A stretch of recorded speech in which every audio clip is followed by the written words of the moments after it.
wokeness on the left, I think, Chris, tries to merge secular progressivism with blackness, tries to merge secular progressivism with being a woman, tries to merge secular progressivism with being a person of color.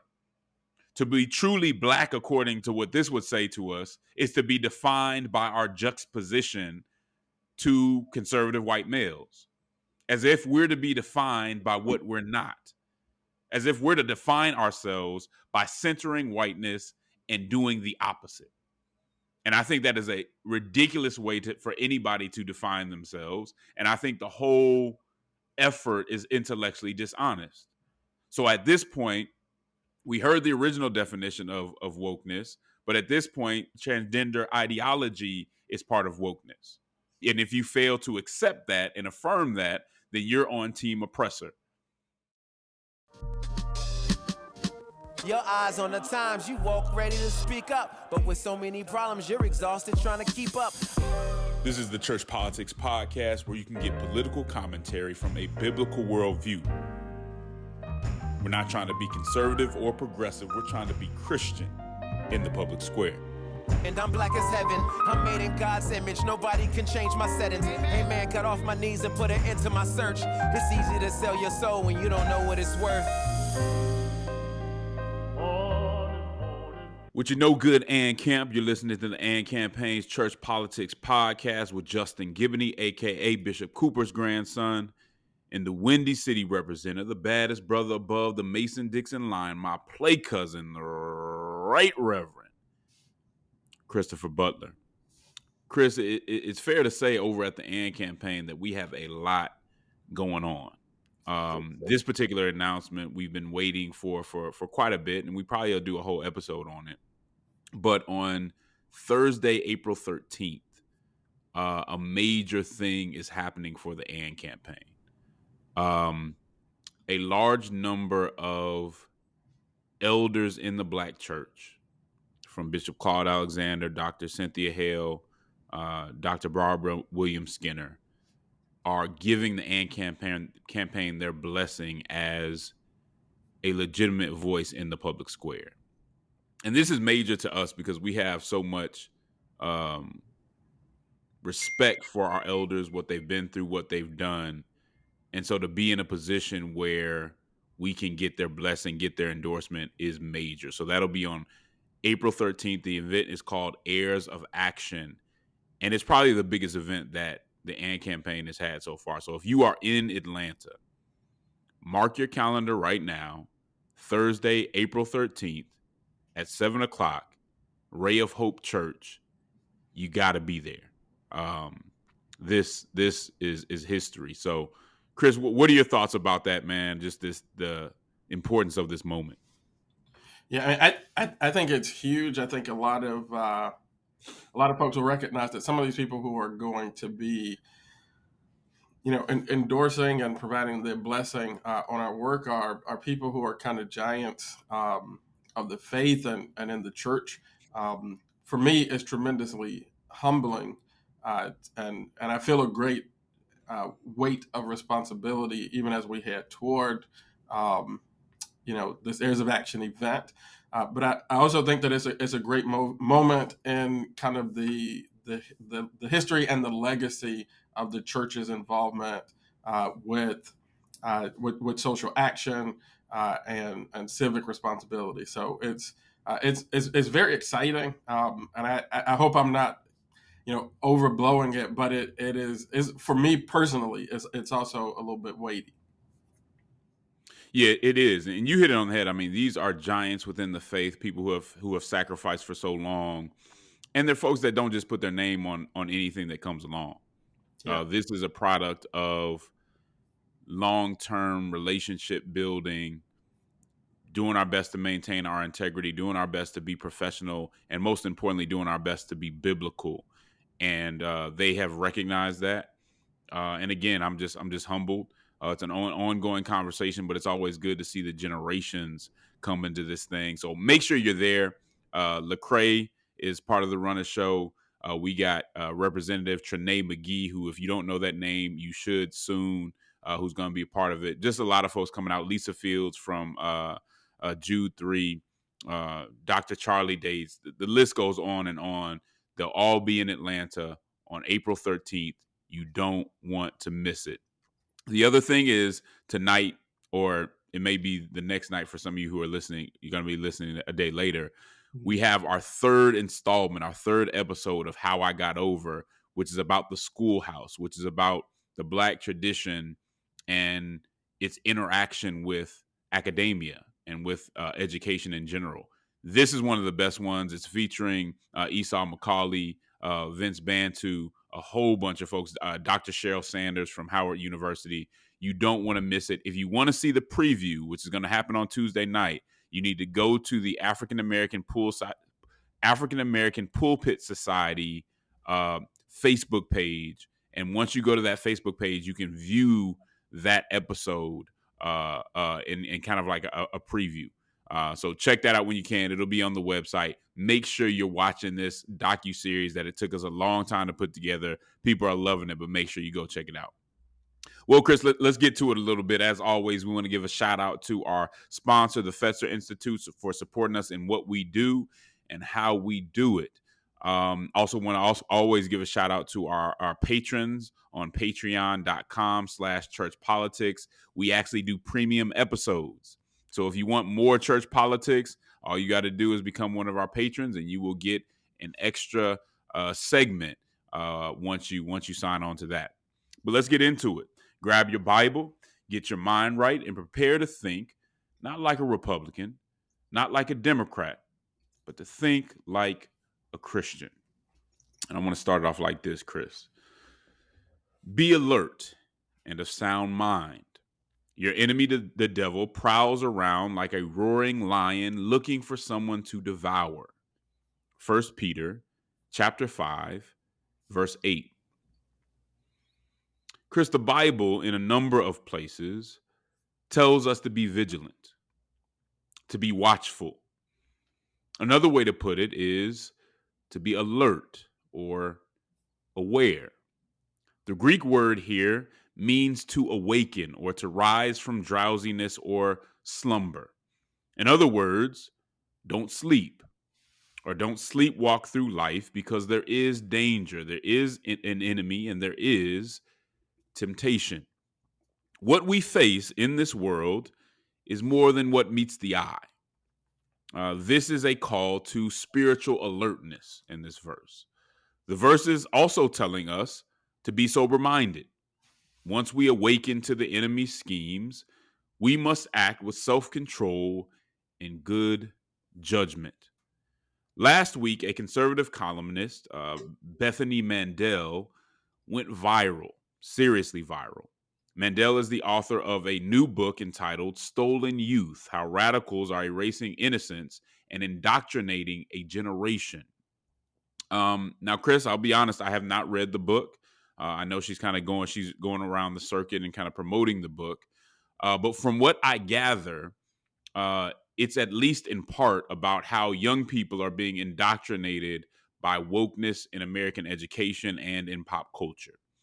Now, again, Mandel went viral after being asked by Brianna Joy Gray, who is on The Hills Rising. It's a good show. You guys should check it out. I think it's one of those alternatives to cable news. But Brianna Joy Gray asked her to define wokeness. A good question for somebody who just wrote a book on wokeness. The bad part was she could not give an answer. She stumbled around for a little bit, and then she eventually kind of gave up. She just did not have a concise definition of wokeness or woke. Mm-hmm. And I think it's fair, Chris, to criticize somebody who wrote a book about the phenomenon, but can't provide you with a definition of the phenomenon. Now, y'all know as well as we do that wokeness has become a buzzword. It means different things to different people. The right, the political or ideological right, has made it a ubiquitous three-headed monster that apparently is worse than racism and worse than America's bloody history of discrimination. But what is the true definition of woke? Again, it depends on who you ask. But what I'll try to do is give you a few definitions, and I'll let you make the choice of which one you want to ride with. The first definition, Chris, is the original definition, as I understand it, which I think is the closest to First Peter 5:8. It comes from the Black conscious community, and I'll admit that during my undergrad years, partially into my law school years, I flirted with this community quite a bit. And I'll tell you, I learned a lot of things. There are some excesses there, as there are with any community, but there were some things that I learned that I wouldn't have known had I not had those interactions. And the Black conscious community has been and was a major part of hip hop, a major part of soul music, especially during the 90s. And so you had hip hop groups like Black Star with Most Def. You had folks like Erica Badu, Dead Prez, Public Enemy before that, and many others. And they kind of express this kind of Black consciousness or woke point of view. Um, the original definition of woke, again, as I understand it, was an awareness or an alertness to systemic racism, historically and presently, and how white people in certain spaces have maintained power at our expense. It's about being aware of the physical, psychological, and spiritual warfare that we've endured. And again, some of that information is things we should just be learning in history. I mean, some of it is just historical facts that many people just never learned. So if you say something like, man, why are so many black people on drugs? Somebody who's woke would inform you that the CIA and others allowed crack to flood black neighborhoods. Now, you might not have known that, but that's the truth. Now, it doesn't mean that, again, there aren't some excesses within this community, but that's generally what wokeness meant. In other words, wake up. There's more, as I said before, there's more to this than meets the eye. The second definition of wokeness is the co opted right wing definition of wokeness. It sees wokeness as an evil, anti American ideology or religion. Sometimes they'll refer to it as a religion that teaches perpetual victimhood and seeks to destroy the nation's norms. It teaches white kids, as you'll often hear, that they're wrong for being white. Now, Bethany Mandel, from what I can tell, and again, I haven't read the book, but from what I can tell by her interviews, she was kind of perpetuating this definition of wokeness, even though she couldn't necessarily define it herself. And you have to ask yourself, if you write a whole book on this subject, but the definition isn't clear in your mind, maybe the priority of this book, maybe the priority of this message isn't necessarily accuracy, but as I said before, kind of scare tactics. Because the right has definitely co-opted the term woke. And I think it has overstated the phenomenon for their own cultural and political purposes. It's been used as a scare tactic to motivate their voters. But what I think people are missing, and here's the third definition, what I think people are missing is that the far left has co-opted wokeness too. Under their definition, wokeness is the complete acceptance of everything secular progressivism says about identity and power. They've filled the term wokeness with a bunch of secular progressive symbols, figures, and language that were not part of the original definition that I gave you, that were not even thought of as part of the same conversation. The far left's definition is excessive, and I think it places overly broad definitions of homophobia, transphobia, and places it on the back of race. White progressives do have a habit of using race to carry their issues, and I think wokeness has been used to do just that. I remember the first time, Chris, that a white lady called my wife BIPOC. Mm-hmm. And I remember her asking me, what in the world does that mean? Like, is it an insult? What in the world does that mean? Now, context clues told us that she felt like she was doing something that was right, but we had no idea what she was talking about. The same, you see a similar issue with it when it comes to Latinx or Latinx, however you want to say it. People making up terms and things of that nature and imposing them on the people that they're supposed to define. Wokeness on the left, I think, Chris, tries to merge secular progressivism with blackness, tries to merge secular progressivism with being a woman, tries to merge secular progressivism with being a person of color. To be truly black, according to what this would say to us, is to be defined by our juxtaposition to conservative white males, as if we're to be defined by what we're not, as if we're to be defined, as if we're to define ourselves by centering whiteness and doing the opposite.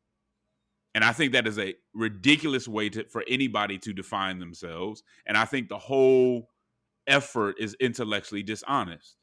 So at this point, we heard the original definition of wokeness, but at this point, transgender ideology is part of wokeness. And if you fail to accept that and affirm that, then you're on team oppressor. Let ex-white evangelicals tell it. To be woke is to deconstruct the authority of scripture, because Jerry Falwell apparently wrote the Bible. Right? This is the kind of wokeness that I think the left has taken, used it, and attached a lot of its platform and agenda to race and move forward from there. But Chris, that's just my interpretation of the situation. I would appreciate if you spoke on it. Well, I obviously saw the interview go viral. I do try to pay attention to Rising. I didn't see this particular interview, but when I saw the thing going viral, I said, I'm going to give this the same treatment that we endorse and talk about a lot on this podcast. So I went and looked at the whole interview, because I did not want to just be a part of the crowd of people sort of piling on to this one sort of faux pas moment. And so I said, let me go look at the entire interview. I looked at the entire interview. Honestly, I felt like the whole thing was choppy. Like it seemed like, frankly, that Bethany was a little bit unprepared for the interview overall. But that's just one interview. She's a human individual. So I went and looked for more things. I looked on her Twitter, and on her Twitter, she gives a definition of wokeness. She says that wokeness is a radical belief system suggesting that our institutions are built around discrimination, and claiming that all disparity is a result of that discrimination. It seeks a radical redefinition of society in which equality of a group results in the endpoint enforced by an angry mob. And you can have your own opinion of that, but when I read it, I was like, that's a little bit of word salad, and it doesn't really land me on a good definition. So now I'm getting a little concerned. So I figured that we might be discussing this on the podcast. I think we talked about it in some other meetings that we were in, Justin. And so I said, let me go grab the book. I'm going to grab the book. I'm going to roll through this book a little bit, spend some time with it. Because she even referenced the book in the interview when she couldn't come up with a definition. The first thing that she said was that they devoted a chapter of the book to defining wokeness. And so I went, Justin, I read through the book, and when usually I will say as a caveat, when somebody on a podcast or a news program tells you that they read a book, they read it in the kind of like academic speed read mode, which is what I did. But I did take more time with the chapter that used the word wokeness in its title. There's no definition. There's a lot of anecdote and sort of suggestion at what the definition might be, and I think that is probably the issue. I mean, I would say that that Justin, being the intellectual powerhouse that he is, has been kind to the right's definition of wokeness. because I think you set this in. I pulled up several people who kind of are sort of what I would call like conservative commenters who have taken in this viral moment um, to put a definition out there for wokeness from the right, and there's just nothing consistent. And so it seems like the word is not well enough defined. And I think that the problem there is that unlike the initial definition of wokeness, um, there is no clear meaning. And I don't just mean from like an academic standpoint. Like, is there some academic out there who has put down a definition of wokeness? I'm almost certain that there is from the right. But when you think about wokeness from the Black conscious perspective, even a little bit, the sort of left co-opted perspective, there's a clear kind of socialized idea that can be placed into one's mind by making that utterance of wokeness. And I think that's the goal of a word, right? Is to communicate some meaning, to call something distinct into a person's mind. And if the word doesn't do that, I think it's problematic if you're trying to make good faith arguments from the right. It's problematic to lean too much on this word. Because looking through the book, many of the critiques within the book when it comes to all these different brands of ideology, and the specific chapter on wokeness is dealing with how things were handled in the pandemic. I would agree with a lot of those criticisms, but I think that if you are trying to make a good faith argument from the right, you might want to avoid the word wokeness because it doesn't have uh, the kind of weight of meaning. And so it does come off to a lot of listeners as intellectually lazy. It comes off as kind of a catch-all and more of a fear-mongering tactic than a real argument, which I would suggest that's what you want to do with your words, is actually make clear argument. And I don't And think that's what they say. It's doing too much work, right? Like, you say this one word and it covers so much space that it doesn't really tell us anything. yeah. And if you're making an intellectually dishonest argument, or you don't have the best of intentions, or you're not being intellectually, like I said, if you're not being intellectually honest, there's a benefit to that, right? There's a benefit to not having a very clear definition there. That way I can just throw everything Well, then, under that definition, and it works for me. What are your thoughts, though, specifically on the idea that the left has co-opted this too? Because one of the things that I know, in when I'm at a family reunion, when I'm just visiting friends or whatever, there are black folks who are fairly progressive who will use woke as a pejorative too. And I yeah. think that's what people miss too. Like, you can Hmm. be just hanging out and like, man, here we go with that woke stuff again, right? That's Yeah. not just a conservative thing. Like, these people who Hmm. aren't necessarily conservative, but they kind of get sick of the over dramatized, hyper woke things. Yeah. Can you speak into that a little bit? Because I think that's also a co-optation.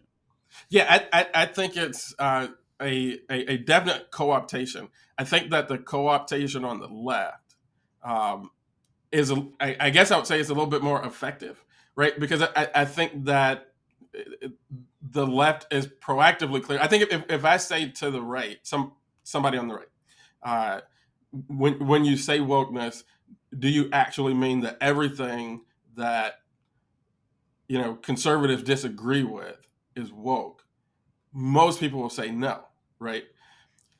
I think the mood on the left is a little bit different, right? Like, there is a more accepted kind of, all of this comes together as one big package, like racial justice. It's kind of intersectionality and bringing Yeah, it all together. yeah, but that kind of, that is the thinking, and I think that more on the left, people don't back away from that and shy away from that so much. Like, yeah, that is the thinking, and you can't be, sort of like pro racial justice, but not, affirming of all the rest of this stuff that we have put in.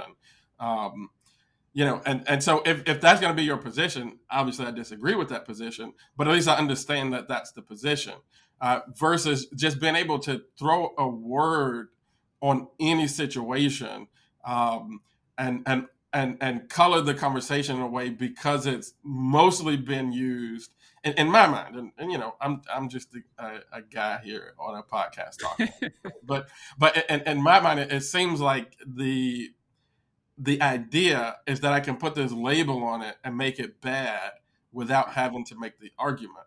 And I think that's especially unfortunate in the case of somebody, like I said, when I looked at the book, I looked through some Twitter stuff.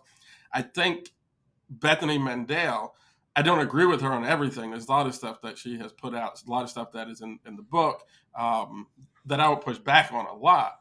But I think she's trying to make good faith, reasonable arguments. I think there's a lot of uh, uh, evidence presented, both anecdotally and sort of data that help support the point, which is why I think if you're doing that if you're making that kind of effort, I would just Don't stay use the away word. from the word Yeah. because I think it damages the kind of veracity and the perception of trustworthiness Yeah. And it because it's seems to me, I would say this too. It seems to me that they're responding to the progressive definition and not the original definition. yeah, Right? Like they're basically saying, look what's going on. And some of the things they say are going on the left are actually going on. right. Right? But it's also being used as a political ploy, as a cultural ploy. So it loses so much credibility just based off how it's being used, how ill-defined it is.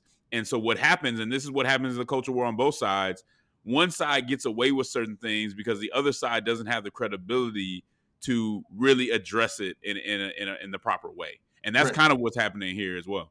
Yeah, and it's about where and how. Like for sure, like I've definitely like been around. I've both been in places where somebody who's more to the left than I am is basically telling me that I'm not woke, right? Because Right.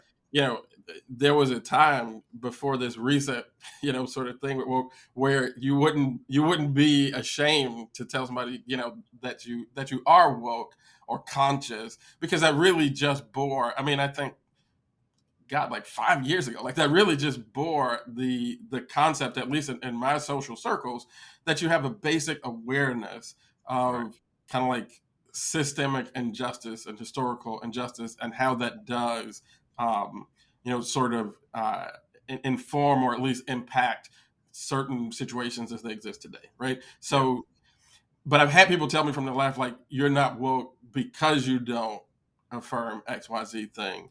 Um, I've also had, the situation that you described where somebody's like, I'm, I'm sick of the woke stuff because here that stuff comes again.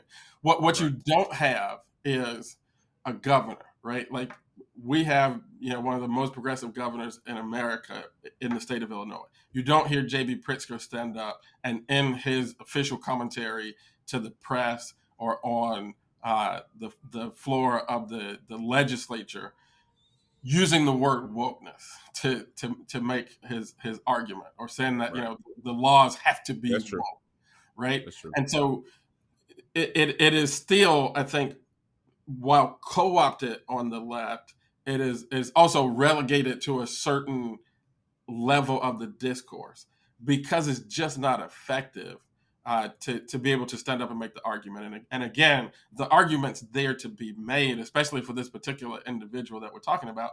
The argument's there to be made. I think if you look at the book, that the argument is being made. You may not agree with it, but I think that she's making the argument. She and her co-author are making the argument pretty well in the book. I just think that every time if you're on the right or you're trying to make a conservative point, to use the word wokeness, I don't think it helps you very much.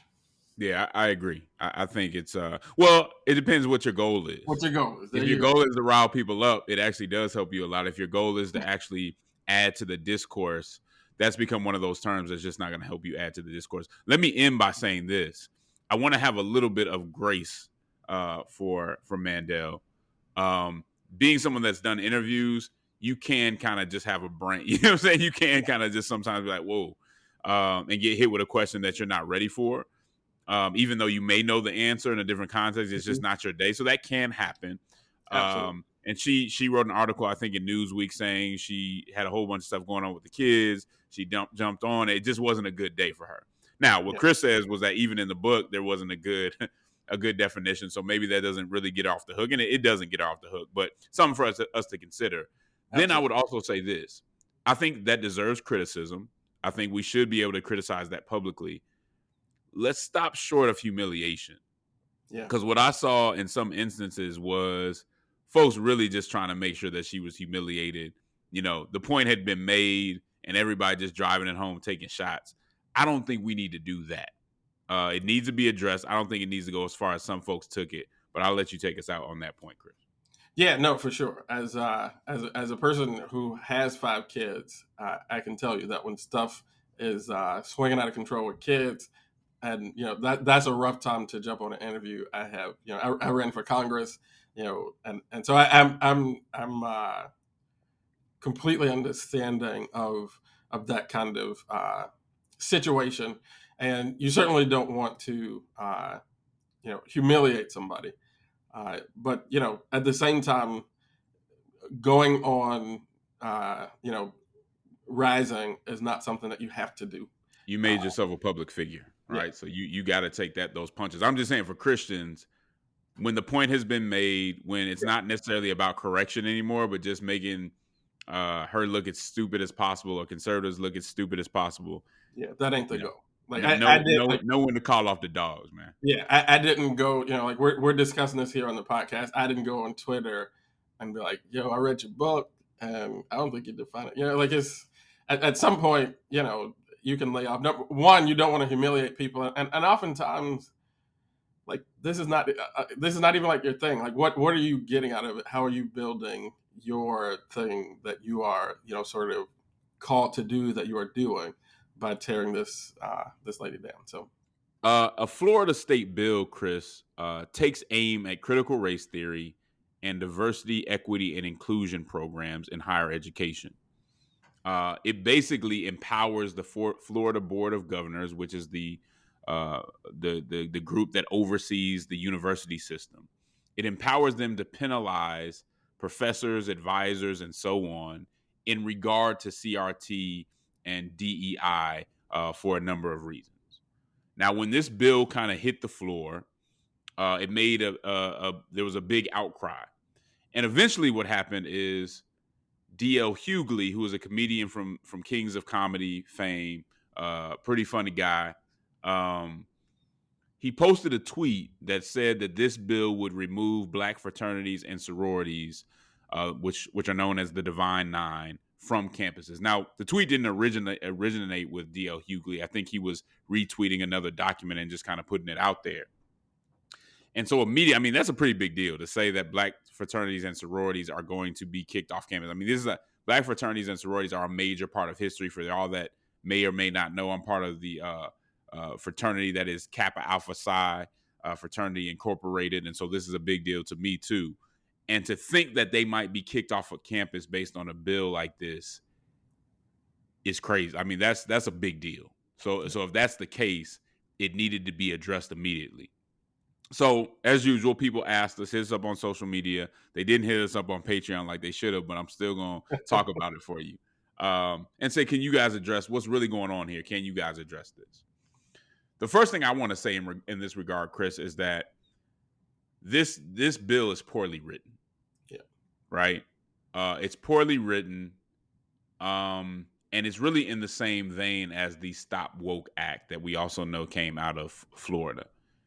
One of those bills that can have serious implications, but people once again didn't put the time into it to make sure that it was precise, mm-hmm. that it was doing what they intended for it to do, if there was a very serious intention for it, right?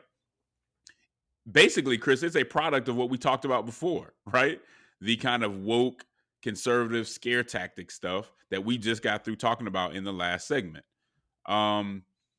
It is a way to keep certain politicians, namely Governor DeSantis, in the national news. Now, to be clear, he has not signed this yet as of what I've seen. But I do think it's fair to assume that he's aware of it, that it's coming out of his party, and that he could have something to do with it, or his staff could have something to do with it behind the scenes. That's possible. That seems to be his MO. He certainly knows what's going on, and probably if he didn't want it to hit the floor, he could have stopped it from hitting the floor. Yeah. He has continually, and we talked about him last week, he has continually exploited what these kinds of, he's exploited these kinds of issues to boost his national profile. And it's worked. I Yeah. mean, based on some of the stuff that he's done, his national profile has gotten to a position where he's somewhat challenging Trump. But at the end of the day, when we're thinking about the public discourse, we're thinking about this democracy, I consider what he's doing to be shameful. And I think if he wants to be taken seriously as a candidate, if he decides to want to run for president, stuff like this has to stop because it's just not helpful to democracy. We're in a place where we need serious people that aren't doing things like this just to get attention.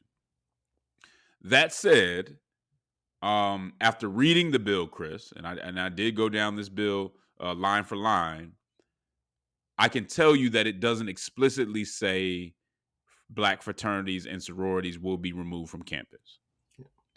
And I can't honestly, in all honesty, I can't tell you that it looks like that was even an intended outcome. At most, because the bill is so vague and because it's so poorly written, someone could possibly interpret it as affecting campus advisors in a way that might indirectly impact fraternities and sororities in one way or another. I guess it could be possible, but I do have to say, after reading it as being as objective as possible, knowing how much I care about, my wife's a part of a Black sorority, knowing how much I care about these issues, I still have to say that I think that opinion is overstated. The author of the bill said that wasn't the intention, which that doesn't, that could mean something or not mean something. They could be honest or dishonest about that.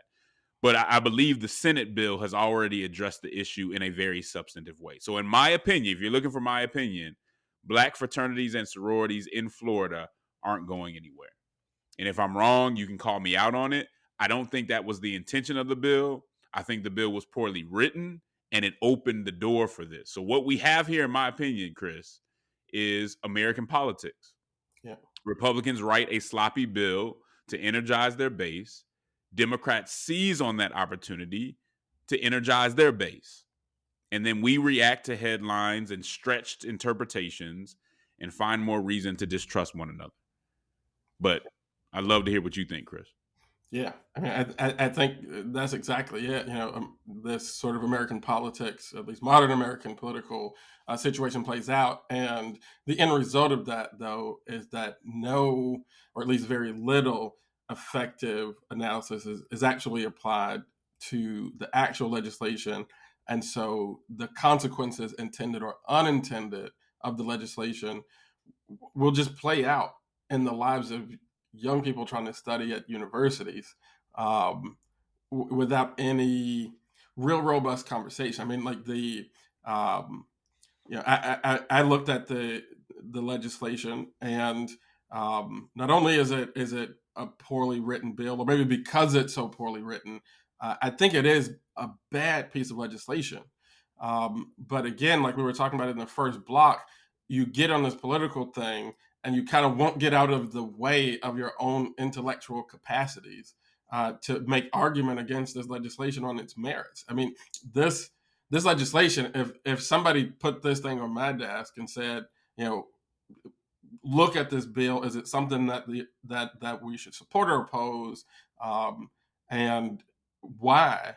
You're looking at a piece of legislation that, in my view, literally changes the fundamental goal of Florida's higher education institutions, right? The state schools in Florida, according to this legislation, apparently the statute set the objective of the universities to be to pursue the academic success of its students, the national reputation of its faculty and its academic research programs, the quality of externally generated research, patents, and licenses, and the strategic and accountability plans.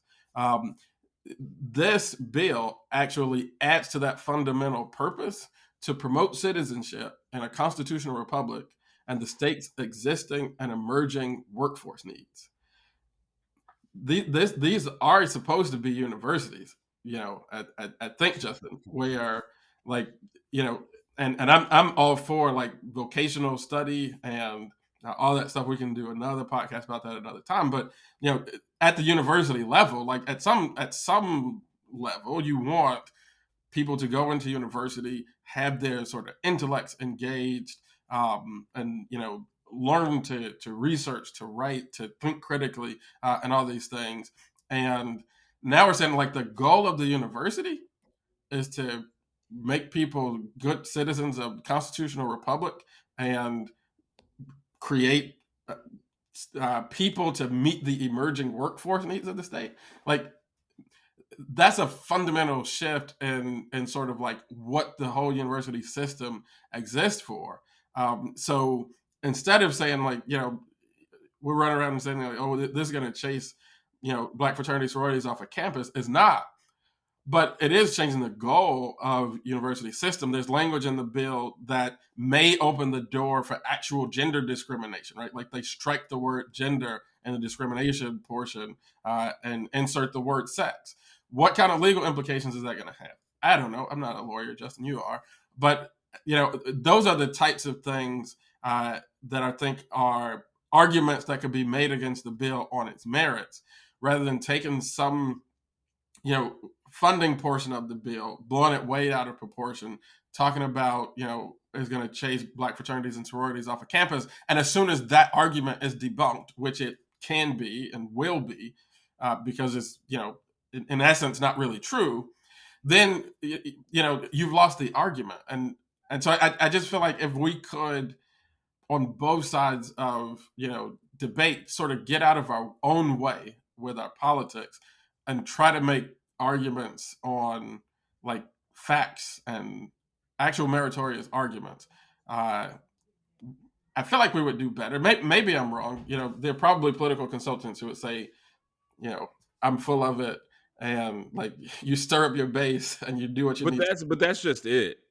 There's two issues here, right? There's the issue of policy and what good policy is. Then there's just politics and riling people up, and these two interests or these two ways to go about it are in conflict in many instances.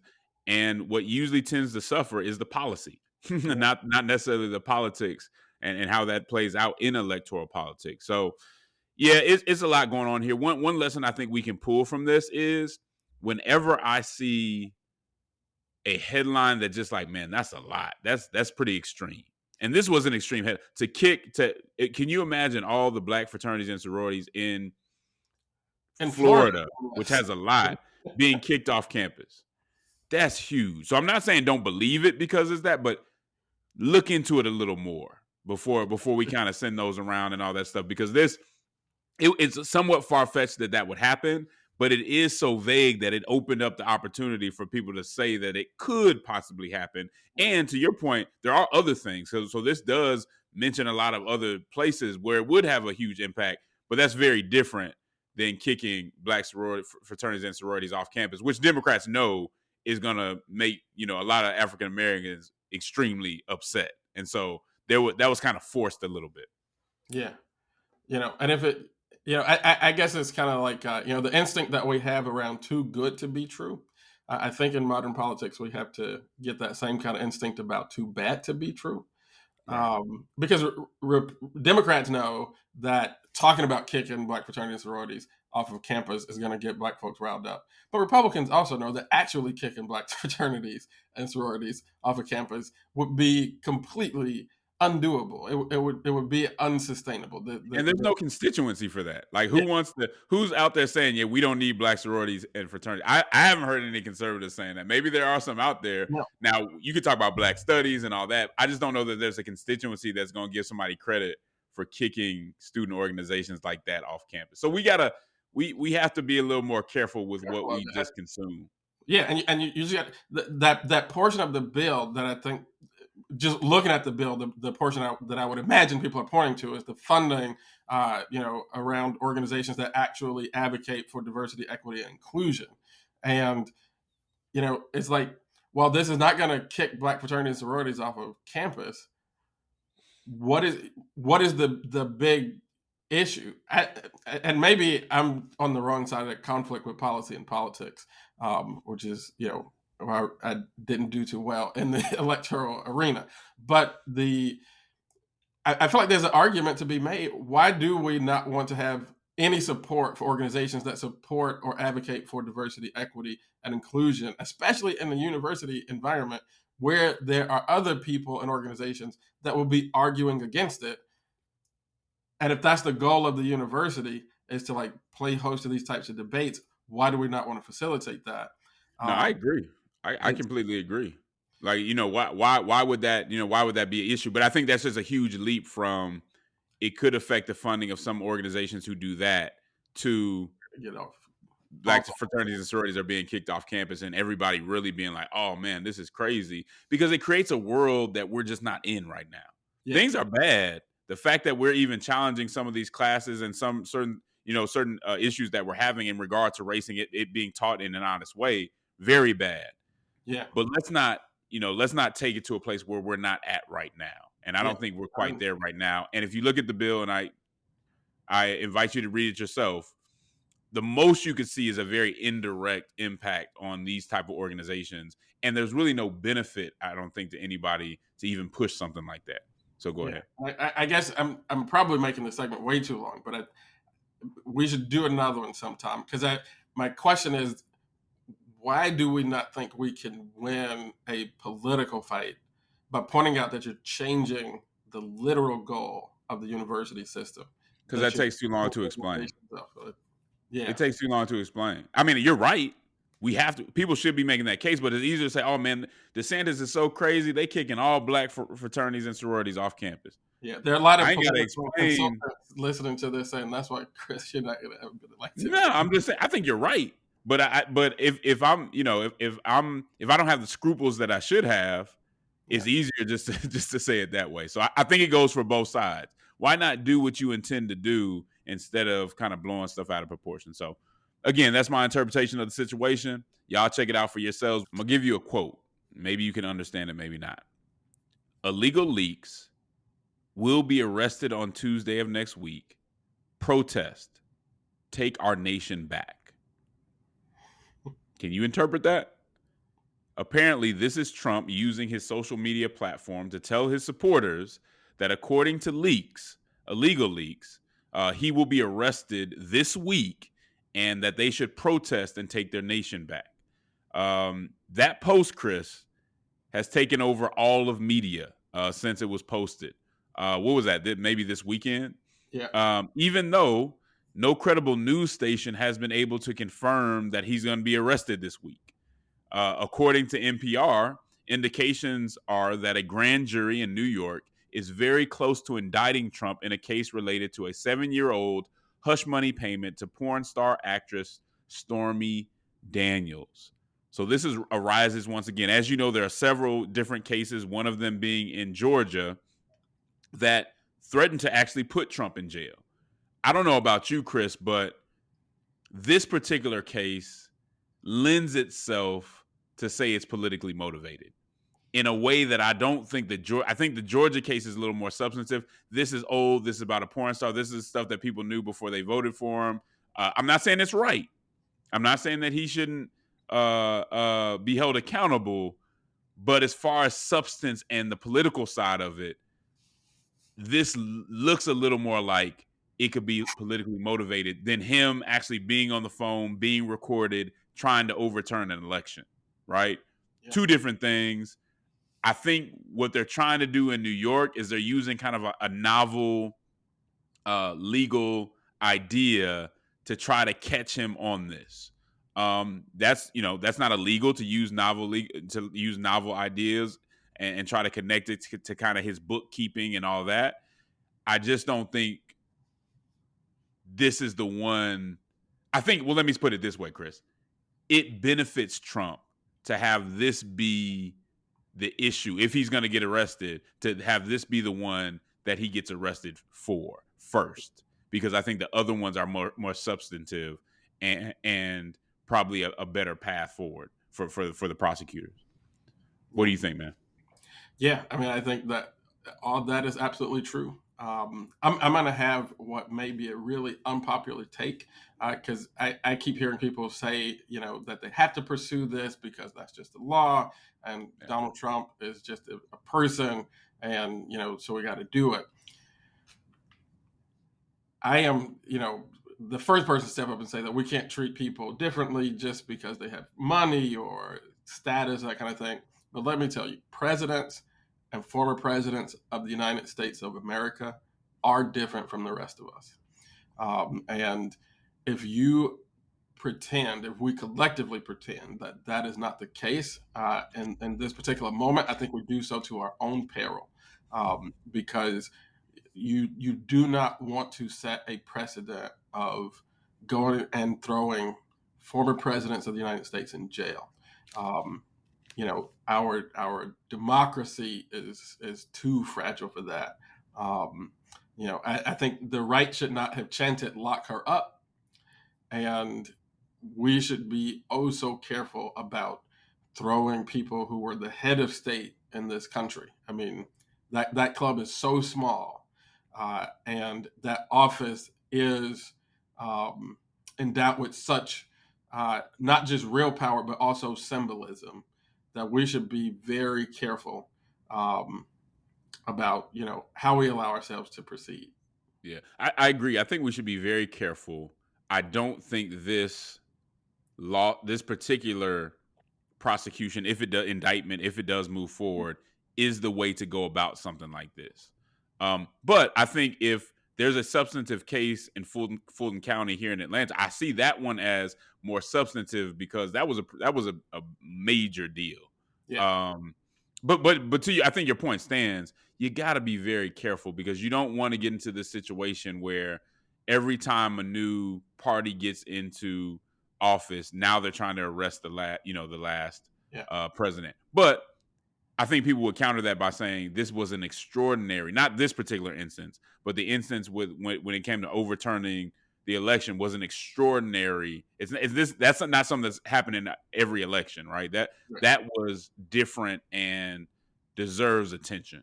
Yeah, people I think will certainly counter that, but I think the point that you made is the one that I would stress, which is try to take your partisanship out of it for a moment here. I think everybody should, because once the precedent is set, whatever that precedent is will come back around again and again. It will spiral downward. So I think that if you have to include in your argument that, well, the president's no different from anybody else, you might want to go back and check your argument. I think that the Fulton County case is certainly something that has to be looked at. But if you're going to arrest a president or former president of the United States of America, It's got to be it tight, shouldn't be because we can do it. It should be because we absolutely cannot right? not do it. Right? Like we And have. this New York case, I mean, if we're to be honest, it's not as extraordinary as what went on in Georgia. We could probably think of other presidents and that doesn't make it right. Yeah. But it's just to say you don't have to prosecute him on something like that, right? There's reasons to say, well, practically speaking, the resources that are going to be put into this very novel, because it's novel. It's not a straightforward ironclad case that you're bringing to out there. So you don't have to do it. If you look at the resource, prosecutors all the time have to look at resources. They have to look at all that. But you also have somebody who ran on the fact that they were going to do it, which also makes it look politically motivated. And I think based on that particular case, now we're switching from the law to politics. That would actually help Trump because the chances that they get him are slim. For him to have to go through that trial, stay in the news, stay in the middle of everything, I think that benefits him more than anything. And I Yeah. think that progressives that don't see that, I'm like, what are y'all doing? This is helpful to him. You're One of kind the of last fighting things for I your want own to see people. is have him run this next election and win. I'm just going to be straight up Yeah. with you on that. This does not help. This does not help that cause. And we can't use the law or manipulate the law to get what we want anyway, whether we want to see him run or don't want to see him run. I think almost any indictment of former President Donald Trump is a gift to him politically. I think if this one comes first, all bets are off. Because not only will he probably beat this case in court, it will serve to to politically delegitimize any other indictment that comes after. Yeah, and it'll put him at the forefront of every other candidate in the race. And again, there's a legal side of it, there's a political side of it. Y'all make the decision, but I don't think this one, especially in New York, is a good look, or it's going to be helpful to anything, or end up in a prosecution. Well, Ann Kemp, we appreciate y'all for another episode. We hope you enjoyed it. Before we end, though, I want to give a shout out to Derek.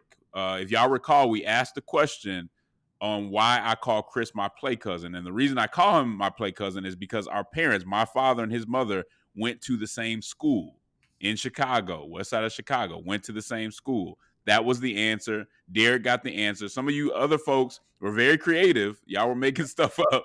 Y'all were very creative, but that's the answer. Shout out to Derek, man. We're going to get that shirt out to you. And we'll probably do this a little more often, man, to see who's listening, who's been Derek following. really listens. He even got the name of the school. Yeah, he even got the name. He must have went back and said, wait, I remember that. Let me go back and check this out. So great job, Derek. We're going to get that shirt out to you for sure. We appreciate everybody else who participated. Well, Ann Camp, there's a cross that neither political conservatism nor progressivism is fit to bear. There's a civic hearing and neither faithful witnesses who love social justice and won't surrender the truth to be loved by the world. Politic with the boldness and compassion of Jesus Christ. Until next time, Ann Camp, we'll holla at you.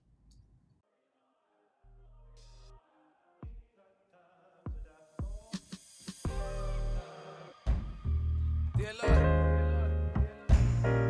dear Lord, pay for my sins, Lord. I'm black as heaven. Amen.